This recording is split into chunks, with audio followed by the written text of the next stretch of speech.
तीन राज्यों के विधानसभा उपचुनाव के नतीजे आ चुके हैं, लेकिन ये सिर्फ 3 सीटों का फैसला नहीं है। इन नतीजों ने देश की राजनीति को एक बड़ा संदेश भी दिया है। ऐसा संदेश जो बताता है कि अब कोई भी सीट हमेशा के लिए किसी एक पार्टी की नहीं मानी जा सकती।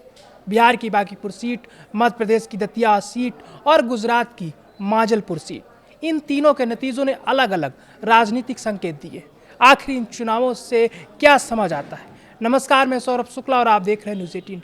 आइए अब इस पूरी खबर को समझते हैं। सबसे पहले बात बिहार की बांकीपुर विधानसभा सीट की। बांकीपुर को बीजेपी का मजबूत गढ़ माना जाता था। साल 1995 से ये सीट बीजेपी के पास थी, लेकिन इस बार तस्वीर बिल्कुल बदल गई। जनसुराज के उम्मीदवार ने बीजेपी को हरा दिया। ये हार इसलिए भी बड़ी मानी जा रही है क्योंकि यह सीट बीजेपी के राष्ट्रीय अध्यक्ष नितिन नवीन की परंपरागत सीट रही है। चुनाव प्रचार में पार्टी ने पूरी ताकत लगाई, लेकिन फिर भी सीट नहीं बचा सकी।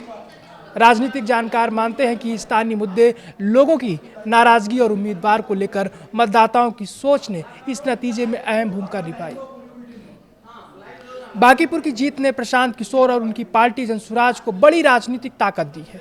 कुछ महीने पहले तक जनसुराज विधानसभा चुनाव में कोई सीट नहीं जीत सकी थी, लेकिन अब बीजेपी के मजबूत गढ़ में जीत दर्ज करना उनके लिए बड़ी उपलब्धि माना जा रहा है। इस जीत के बाद ये चर्चा तेज हो गई है कि आने वाले समय में बिहार की राजनीति सिर्फ बीजेपी और आरजेडी तक सीमित नहीं रहेगी। जनसुराज भी तीसरी ताकत के रूप में उभर सकती है।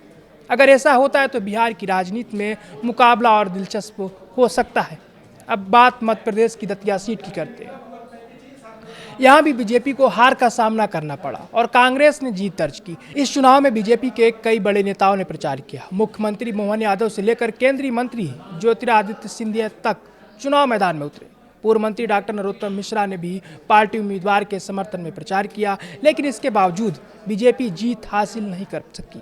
इस नतीजे ने एक बात साफ कर दी कि सिर्फ बड़े नेताओं की रैलियां चुनाव जिताने के लिए काफ़ी नहीं होती। उम्मीदवार की छवि, स्थानीय संगठन और कार्यकर्ताओं की मेहनत भी उतनी ही जरूरी होती है।